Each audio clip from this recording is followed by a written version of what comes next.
This is my first take on Pompo the Cinephile. The first take I'm gonna have here, and if it is uploaded, then that means it's a good one.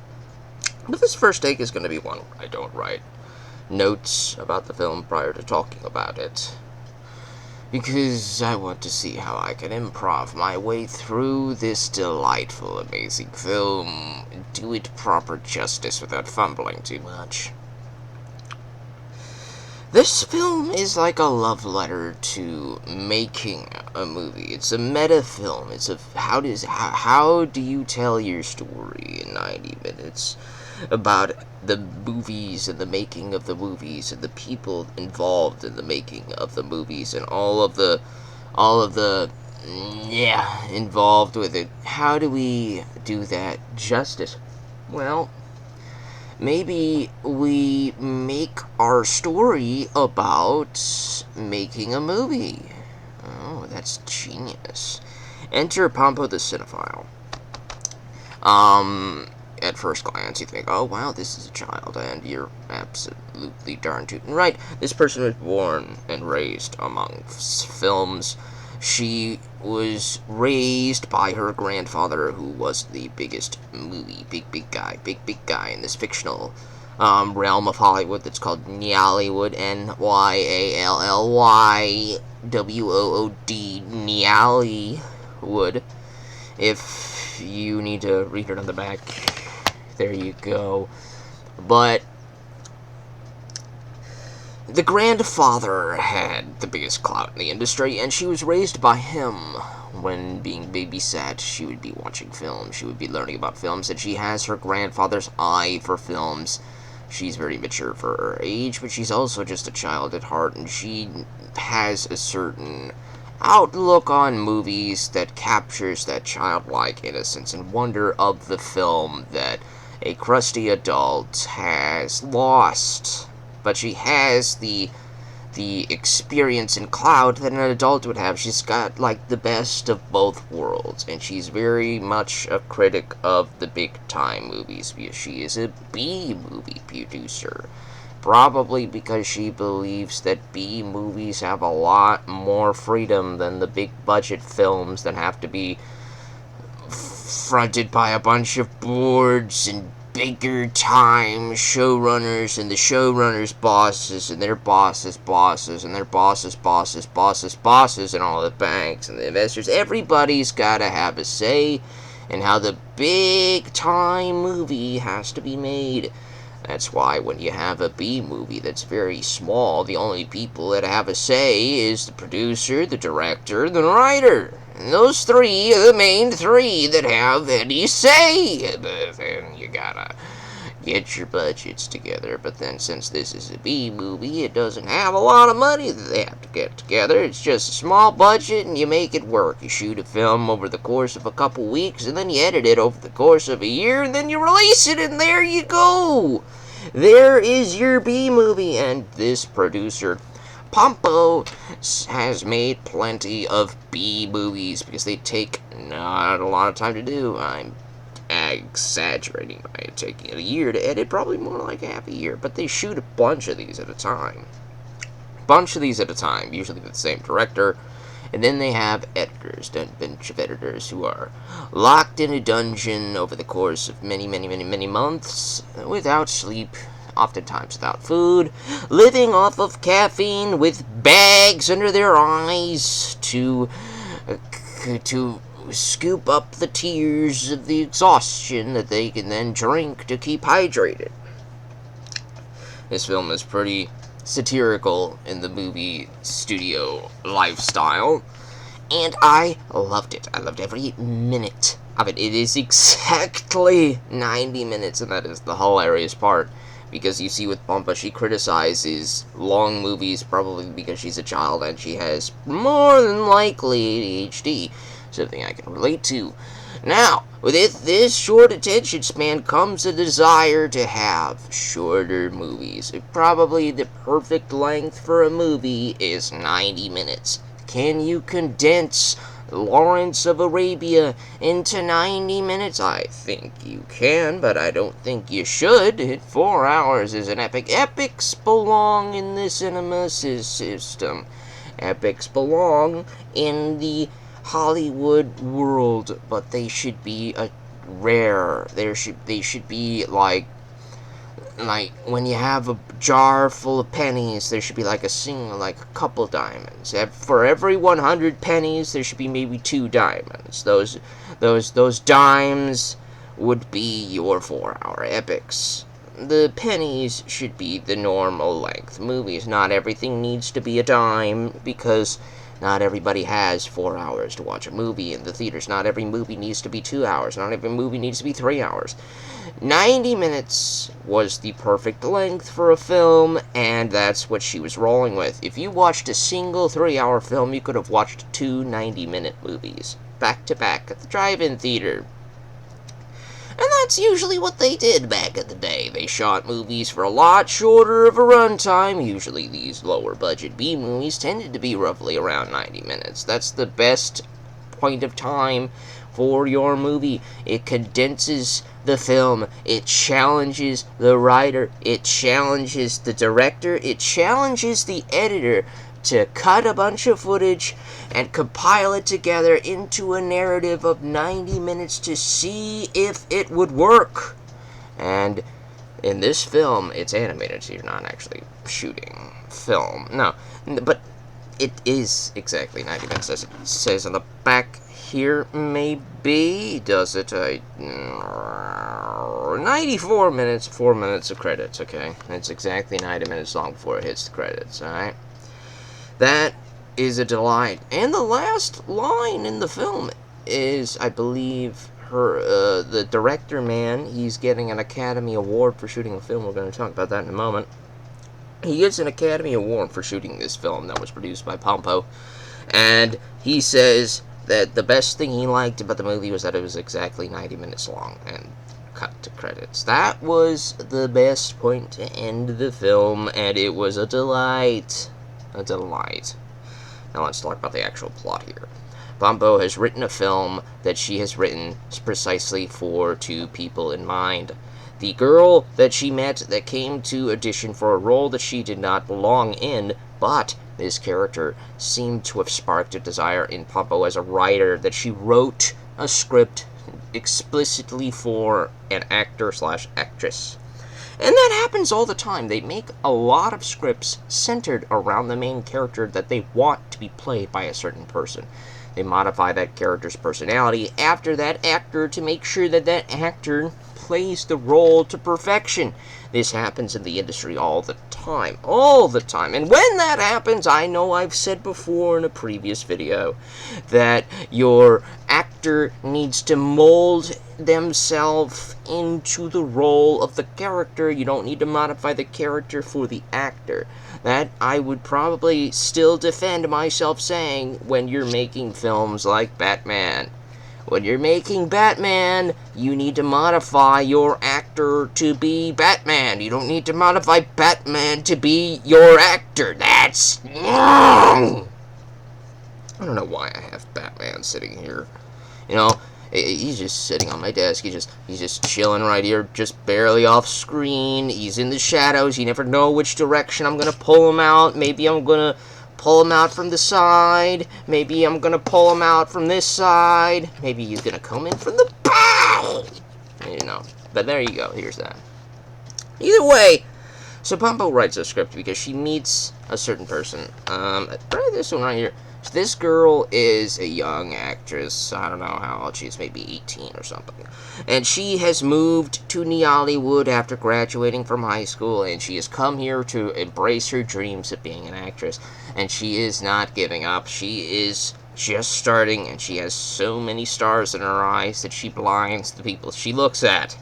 And then you have this man here. This man is based off of Mr. Brando. His name is, I believe it was Martin Braddock. I don't know. Yes, Martin Braddock.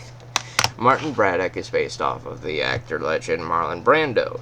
Now, Mr. Braddock is a retired actor who used to be the biggest star in the business, but he was retired for 10 years. And Pompo, whose grandfather worked with Mr. Braddock, convinced Mr. Braddock to come in for her film. The film is about a composer who chose to work on his dream, on his perfect work, and sacrificed his life. He had a wife and child that left him because he chose his work over his family. His social life started to fall apart because he chose his work over his family. His friends started to move away from him because he chose his work over his friends. And that type of dedication to your craft, to compose the perfect aria, is the focus of the story that Pompo has written. And actually, there's an allegory because she wrote it for two people that she knows in the actual world, in the fictional actual world. She knows, and that is her assistant here, Mr. Gene. Gene is her assistant director, I believe. It's just assistant. I don't know, assistant. She's her personal assistant, whatever. He gets the coffees and all that stuff. But she could see in Gene's eyes that he has the eyes of a cinephile. He was raised among movies. He has the best knowledge in the industry. He's got a director's eyes. The problem with Gene is that he has no self-esteem. He has absolutely no self-esteem. He thinks there's a lot of people who went to school, who have more money than him, who have more experience than him, that deserve to have all of the big positions of power, so he doesn't even try to get those big positions. He has ambitions, but he just believes that he can't do it. He can't do it. And Pompo sees in him the eyes of the next David Fincher. She sees in him the eyes of the perfect director, and she creates this script with him in mind to direct it. This isn't intended to be the next B movie. She wants to actually make a movie, you know. She fell into the B movie phase because that was where the freedom was. But she wants to, sometimes you just want to make that movie that would take all of the Oscars, that would take all of the awards, but you gotta make it for a reason, you know. You gotta make it for a reason, not just to make all the money, but you gotta satisfy the investors for that reason. But, it's just, sometimes you want to make a movie with the idea of making that movie in mind, not making a profit off of the movie, but you want to make the movie, that was your passion, and everybody working on the project also equally shared that passion of the love of movies, and that is what this delightful film shows off. Poor little Gene here, he has bags under his eyes for the entire film. He doesn't look like a superstar. He's not an actor. People behind the camera probably all look like him realistically, because they're up all night, and especially the editors. Oh my goodness, I have nothing but respect for those poor editors locked in their dungeons, unable to be let out, not even to be walked or bathed or fed. They're stuck editing these films for months and months on end because there's a lot of footage, and you don't want to make a 5-hour film. You gotta cut it out. But poor Gene here, he was both the director and the editor for this film, so he shoots this film, and he has a personal connection to every single one of these shots because he's the one who shot them all. He shot all these shots. These are cool shots. These are great shots. And he has to be the one to choose which ones to cut, which ones to leave behind, which parts of the story that have to be taken out, which friendships in the story have to be cut out. Because, Pompo wrote the script, she wrote all of the characters, all the friendships, and all that stuff, and he has to be the one to butcher what she wrote and butcher what he shot. Because during the filming, that's the easiest part. The easiest part is the filming. It takes about 1 to 2 weeks for these B movies, and he shot everything. He's got multiple takes of everything. He's got multiple angles. He's got like maybe 7 different angles of the same scene. That's realistic. He's got 7 different angles of the same scene, so that when he compiles that scene together, he picks which one of the 7 angles works for that moment. So when one of the characters is talking, maybe he'll pick one of the cameras that is looking at him. And when the other character is talking, he'll pick one of the cameras over here that's looking at him. And that's the way you cut it together and make it look all nice and pretty. And the whole editing process with this man stuck in a room in front of his computer, it felt I could really relate to that. I wrote 3 novels entirely by myself, and I edited them by myself. I had to cut a lot of things out that I wrote My own ideas. I deleted them. I rewrote them. I deleted again. I cut things down. I extended some scenes. I shortened other scenes. I wrote out complete characters. And that is what this director had to do to his own film that he shot. Because, you know, that's exactly the idea that she had. It's a meta movie, you know?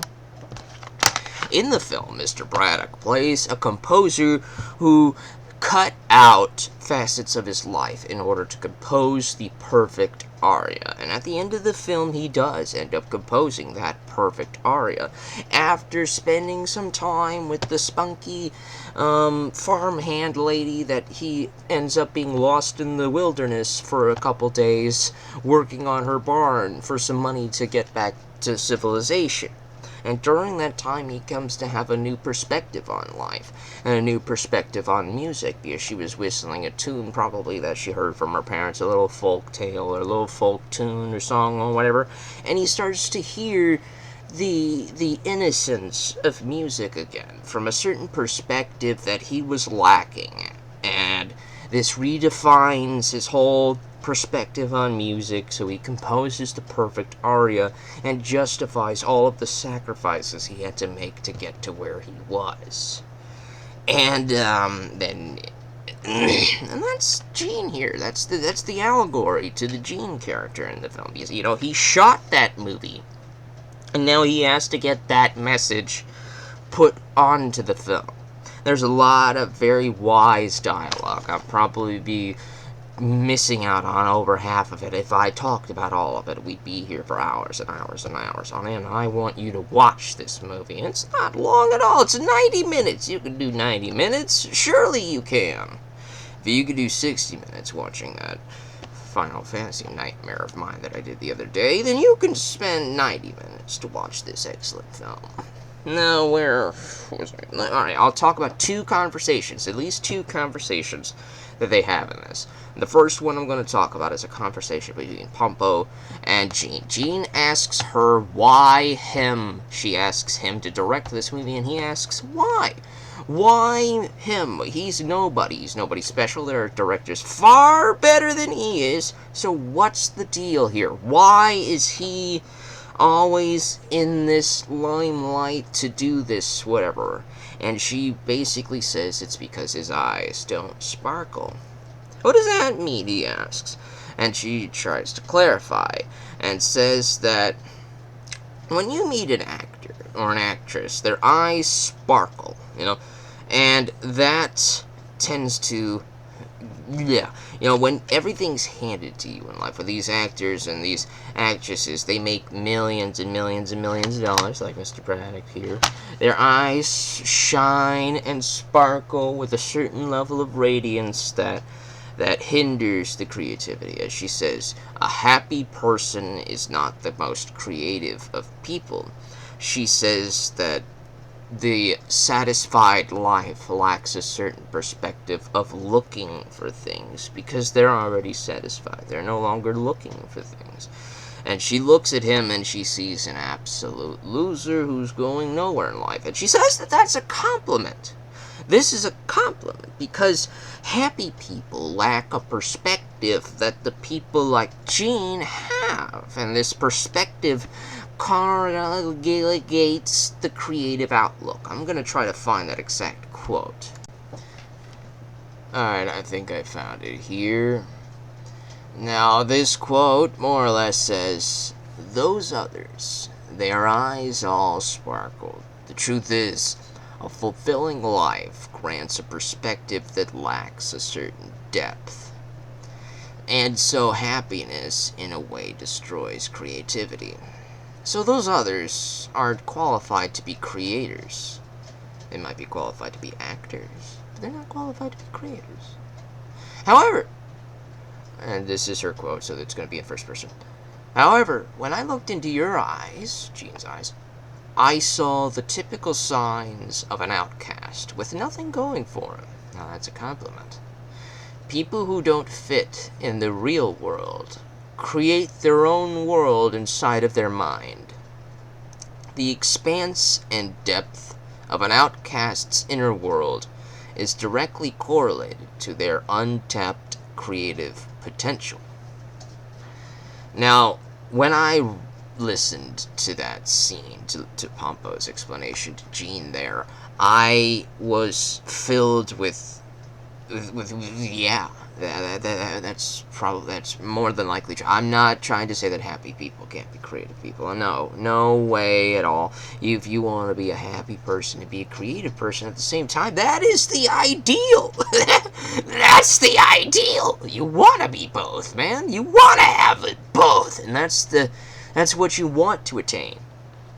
But I agree that people who don't fit into the real world often create their own world inside of their mind. The expansive depth of the outcast's creative inner world is directly to the creative potential. That's exactly what she said, and that's exactly what I think is true, because a lot of creators out there do this. They feel like they might not necessarily belong in the real world. They don't exactly feel satisfied here. So maybe you have that eye, that director's eye, that editor's eye, that writer's eye in your mind that tends to rewrite scenes that you see before you, that tends to rewrite endings. You're rewriting the world around you to create the ideal world in your head, you know? And so that type of creativity, that certain perspective on life, is the type of perspective that Jean has, and that's what she was looking for him to create it. So she trusts Jean to put her script and that she's producing to the big screen and make it the best that's ever been. And Jean respects Pompo a whole lot.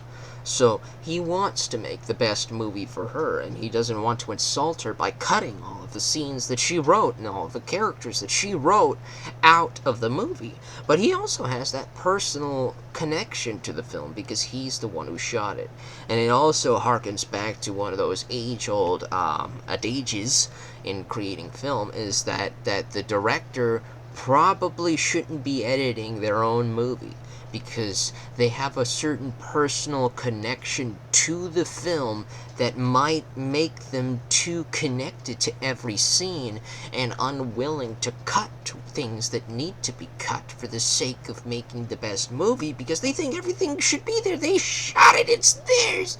It's very difficult. And it was difficult for Jean until he started to find that perspective, which leads us into the second conversation that Jean has with Pompo's grandfather, the wizened, age-old, retired producer man that's made up some of the best films in Nollywood's history. He asks him a question about making movies and how to do that, how to be the best and whatever.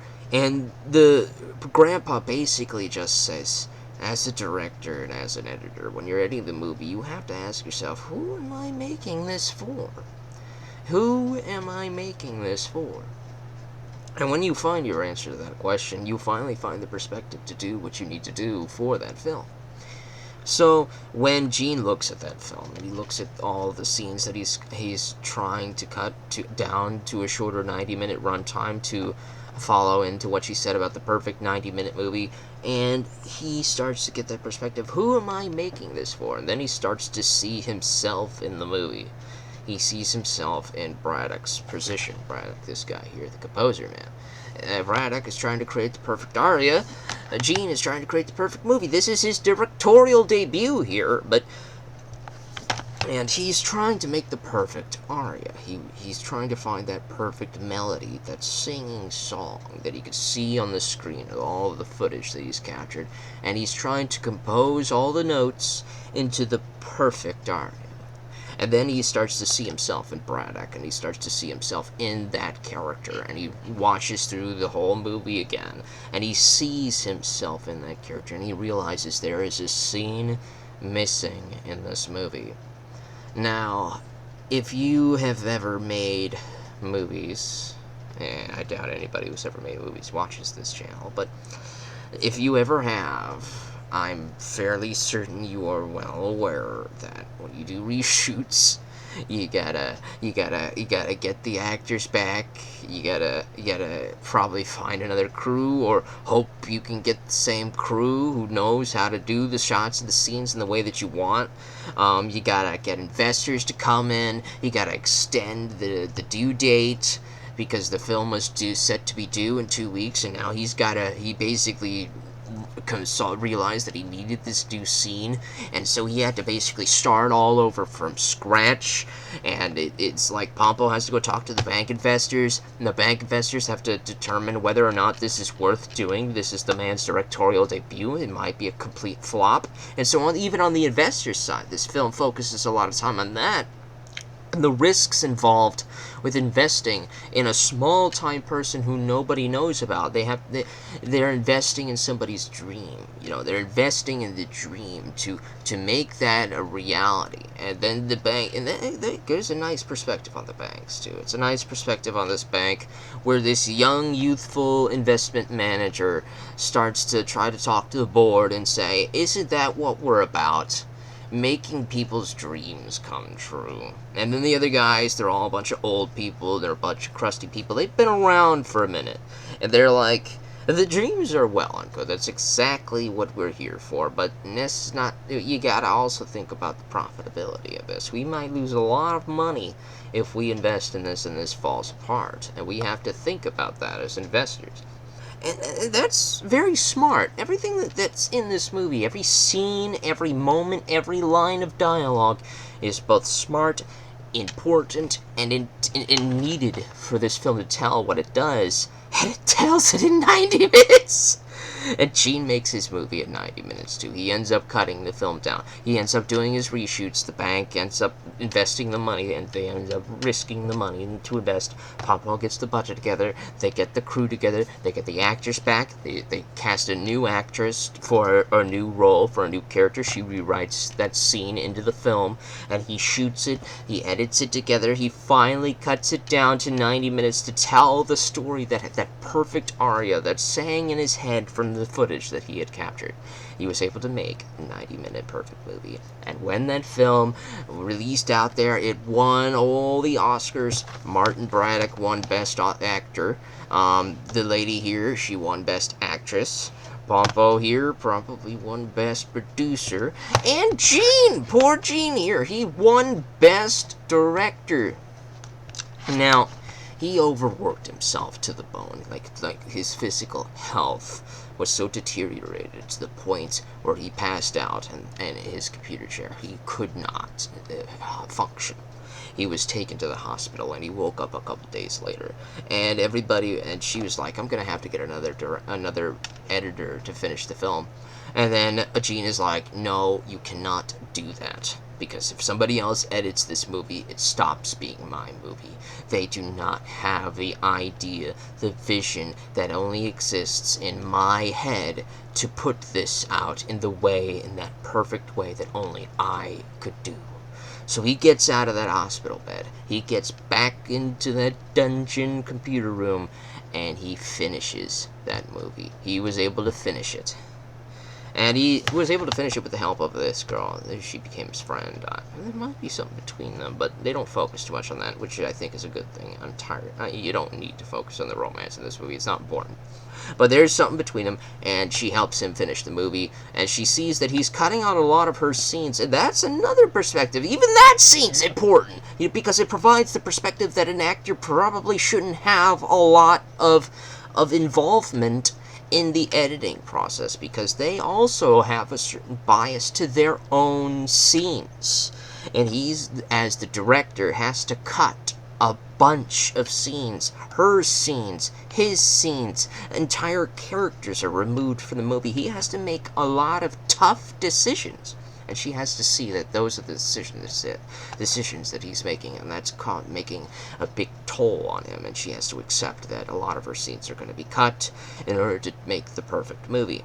And he ends up making it. She wins her Oscar despite a lot of her scenes being cut. And she's happy, he's happy, he's happy. He finally gets to sleep. His eyes have so many bags under him at this point. His face looks like jowls, eye jowls. Ugh. he was able to finally finish the movie. And when he's up there on the podium getting his Oscar, he's asked what was his favorite part of the movie. And he says, it was only 90 minutes.